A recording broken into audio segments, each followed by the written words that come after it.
concept called CHIS is an intellectual climate in physics. CHIS has changed from individual elements to its association with the fields of force.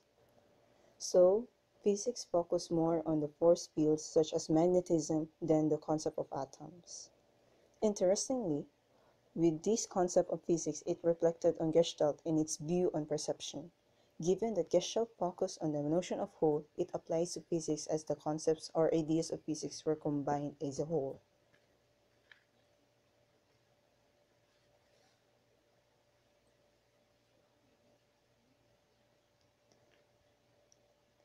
Now, let's introduce the founders of Gestalt.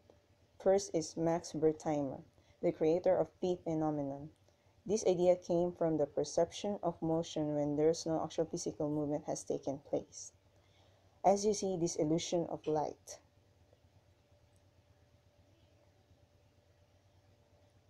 Then Max published experimental studies of the perception of movement, which marked the formal beginning of Gestalt.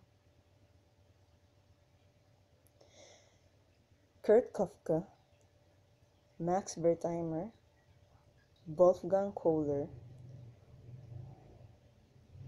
founders of Gestalt psychology. They founded a journal, Psychological Research, which has the official publication of Gestalt in 1921. Kurt Koffka, the most inventive of the Gestalt founders, who contributed these three things in Gestalt, but the first one had some issues. Wolfgang Kohler, the spokesperson for Gestalt movement, famous for his experiment on apes. In this experiment, he tested on how apes solve their own problem without even given training and reinforcements. Aside from that, in 1920, he published Static and Stationary Physical Gestalt.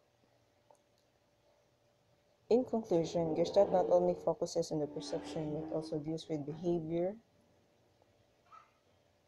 cognitive processes, and other aspects of conscious experience.